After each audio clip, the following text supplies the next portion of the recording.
Alright, hello, and welcome to another Looney video. It's time to look back at one of the lesser known Looney Tunes characters, as I explore every Charlie Dog short from the golden age of Looney Tunes, which spanned from 1930 all the way to 1969. Charlie starred in 5 shorts during that time, with one additional cameo appearance. He was pretty much exclusively directed by Chuck Jones. Similar to the Three Bears and Hubie and Bertie, his shorts would be phased out in favour of the more popular characters that Jones was directing at the time, such as Pepe Le Pew and Wile E. Coyote and Roadrunner. In this video I'll go through every short, give my thoughts and opinions, and a few hopefully interesting bits of information. Although I can't guarantee that, as I'm not a very interesting man, but I will try my best, as we delve into the brief time in history where Charlie Dog had his golden age. So, let's begin with his debut appearance. Well, what a nice puppy dog. Little Orphan Airedale is a 1947 short, of course directed by Chuck Jones. It paired the new character of Charlie with one of Looney Tunes' earliest breakout stars, Porky Pig, as well as a one-off dog named Rags McMutt, who had just escaped from the local dog pound. This short is very similar to a previous cartoon which was directed by Bob Clampett, named Porky's Pooch. Essentially this is a colour remake of it, with it sharing very similar plot points. I do like both shorts, but would say Little Orphan Airedale is slightly the better cartoon. It's more memorable and does have a better ending punchline. Charlie's appearance would stay pretty consistent across his cartoons, with his brown coat of fur and big black nose, and of course his puppy dog eyes. Although it is worth noting his fur is maybe a slightly lighter brown in this short, but that could just be due to the lighting, as a lot of this short is set at night time. A running joke in Charlie Dog shorts would be Charlie stating his various breeds. I am a full-blooded, pedigreed, half collie, half Airedale, half Pekingese, half St. Bernard, with just a pinch of Spitz. Now, I'm not exactly a dog expert, so those of you that might be, is Charlie any of those breeds? Or what breed does he actually resemble, if any? I do always enjoy the dynamic of Charlie and Porky, with Charlie insisting that he should be adopted. It's a little odd that this cartoon is told in flashbacks though for the most part, but I'm kind of okay with that. We also get to hear Mel Blanc attempting an Australian accent, which is always a big treat. Oh, the places I've been, the things I've seen.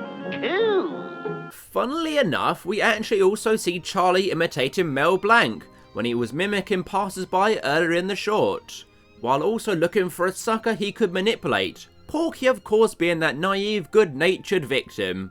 Overall, I think this is a solid short. Maybe not a standout or landmark one, but it does get a solid 7.5 out of 10 from me. Hippity hoppity hoppity hoppity hoppity hoppity. Gosh, my canary. At last, a pet I've always wanted. There you are, little one. Awful Orphan is a 1949 short directed again by Chuck Jones. Also once again pairing Charlie and Porky together.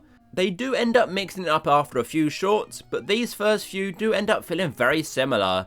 I do end up forgetting which moments sometimes happen in which cartoon. Imagine that, recycling old ideas. How very dare they? Now I joke, of course. When these cartoons were made, they'd have no idea people would still be studying them and watching them 80 years in the future. Farewell, friend. Mother. Oh my goodness. Oh my. Looking for something, bub? But weirdly, this is pretty much a remake of Little Orphan Airedale, which had only been released 2 years prior, and was also a remake of a previous cartoon. So they're remaking a remake of a remake. Make it make sense. Probably why I enjoy this one slightly more, honestly, is due to the fact I'd have seen this one much before Little Orphan Airedale, as this short was on the Golden Collection Volume 1 DVD that re-sparked my interest in wanting to seek out more older cartoons. We see a very similar gag where Charlie gets sent into the post to a faraway country. Now, last time it was Australia, this time he gets sent to Siberia, so of course comes back as a Cossack, giving Porky a kick up the backside.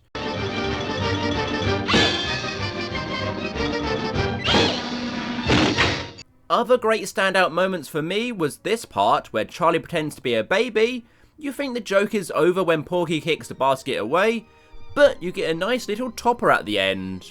Again, although it is a bit of a rehash, I still enjoyed this dynamic between Porky and Charlie Dog. This one also has a better ending gag, with the roles being reversed and Porky giving Charlie a taste of his own medicine. This one is always a good watch. I give it an 8 out of 10. I'm all Labrador Retriever. Oh, you are not a Labrador Retriever. I'm not? No. Look, if you adopt my word, get me a Labrador and I'll retrieve it for you. An Orphan is a 1949 short directed by that man, Chuck Jones. It'd be the last time Charlie was paired with Porky Pig. We get a bit more of a backstory in this cartoon, with Charlie being unfortunately left behind by his owner, at a fake picnic of all things.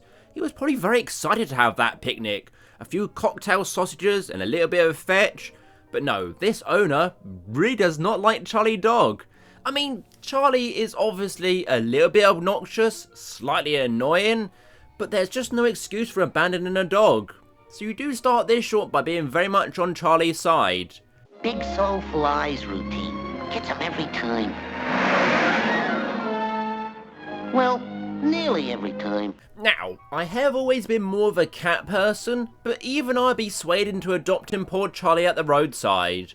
Unfortunately though for Farmer Porky, Charlie has his eyes set on a comfortable country life. Now, Porky has been portrayed as a farmer in many shorts up to this point, such as in Porky's Poultry Plant, Swooner Crooner, and many others.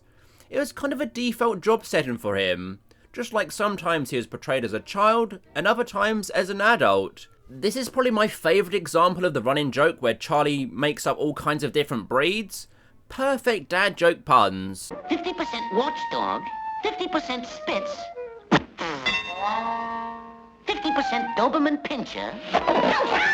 My favourite moment though has to be the Humane Society truck just parked right outside the farm. Porky's facial animations in that scene are perfect. And overall there's a lot to admire animation wise. Like in most Chuck Jones shorts, the eyes are always worth looking out for, bringing that extra level of emotion. It's a great cartoon to watch in slow motion and freeze frames. There's just so much going on at a technical level, it's almost mesmerising. Potentially this scene was a Ken Harris animation, but I'm not sure, so feel free to let me know in the comments. Now, in the two previous shorts we've seen Charlie sent to Siberia and Australia. So, where is he off to in the world this time? And what accent does Mel Blanc have to do? Well, it's Scotland of course. Again, another fantastic Mel Blanc accent.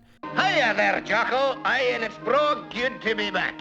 His Scottish is maybe slightly better than his Australian. There is a few more examples of Mel Blanc doing a Scottish accent, such as in My Bunny Lies Over the Sea from 1948. We get a great piece of symmetry in this short, with it ending just as it began, with another fake picnic. However, this time it has a twist, with Charlie taken off in the car and Porky ended up going insane. Honestly, I think this short is severely underrated. I'd say it's among Chuck Jones' best ever shorts. I'd give it a 9.5 out of 10. It's the towers! They're falling! Ah! Hello, birds. Hello, flowers. Hello, tree. Hello, sky. Hello, caterpillar.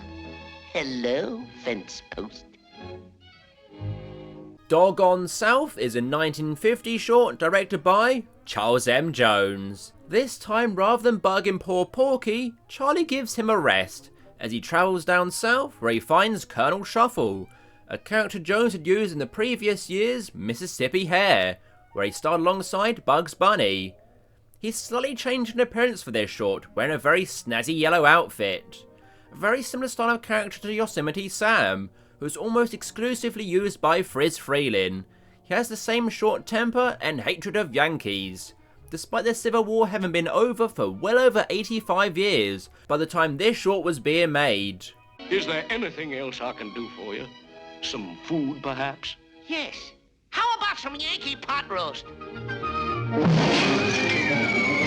Colonel Shuffle is joined by his loyal companion, Belvedere, Belvedere! who Charlie wants to replace and show the Colonel that he is the superior dog, so he can live the life of luxury on the southern plantation. A great little running joke in this short is Belvedere's running animation. Oh, Belvedere!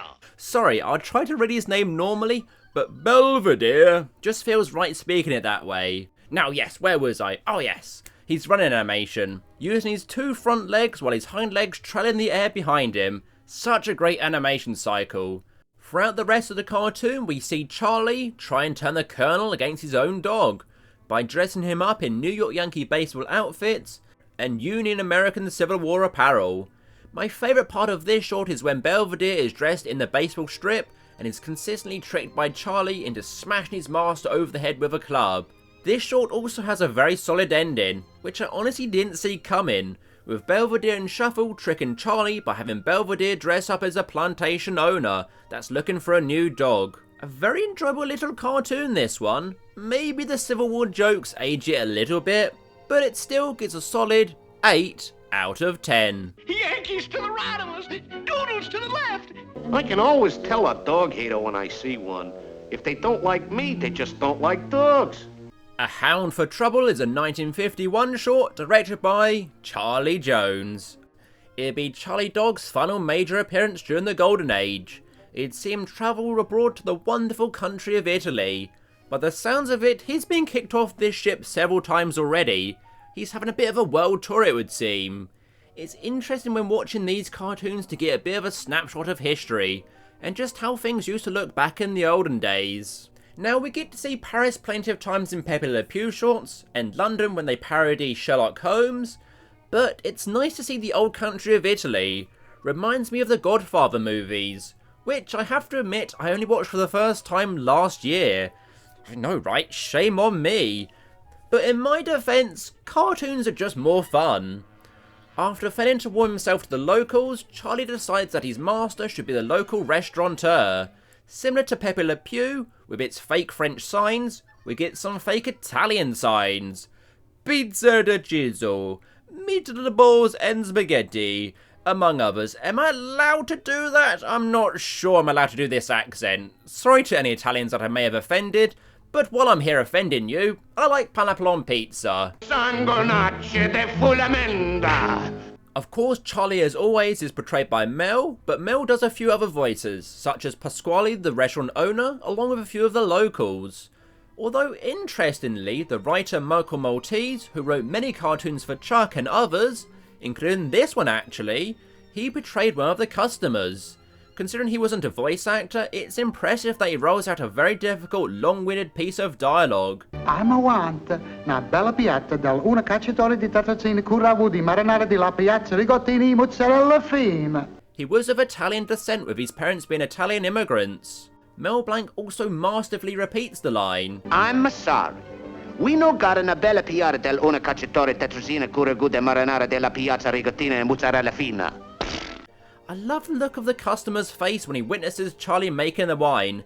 As you'd expect from a Chuck Jones cartoon, the eyes and facial animations express just so much. This short is probably best known for Charlie's rendition of "That's a matter for you."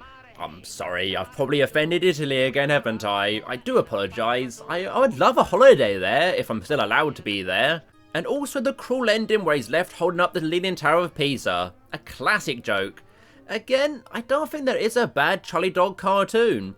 This one is beautiful to look at. It gets a 9 out of 10. Atsamara, hey! All right, stop! In me, you got a whole dog show in one package. I am 50% pointer. There it is, there it is, there it is. So, that just leaves Dog Tales, which is a highly unremarkable short from 1958, directed by Bob McKimpson. It mostly just recycles old jokes and animation from previous shorts, almost like a clip show kind of format, including the pack of hounds from Foxy by Proxy and the St. Bernard from Piker's Peak. But we also get a repeat of Charlie Dog's animation and dialogue from Often An Orphan, doing his breed routine. If I have to rate this one, it gets a 4 out of 10. Laddie boy.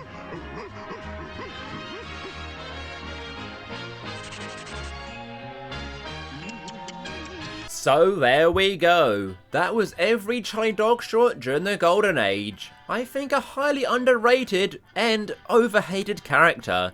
I can see why people might not enjoy his cartoons. There is a bit of repetition with the jokes, and the fact he's always an orphan and always looking for an owner. Chuck ended the Charlie Dog shorts at the right time in order to concentrate on other characters, leaving a great legacy of cartoons. What was your favourite Charlie Dog short? Let me know in the comments. But for now, take care and leave me alone. Atsamara, hey, Atsamara for you. You eat a raviola and a pasta fazola too. I'ma give you cacciatore and a pizza that's good to chew. Atsamara, you know like me, hey, Atsamara for you.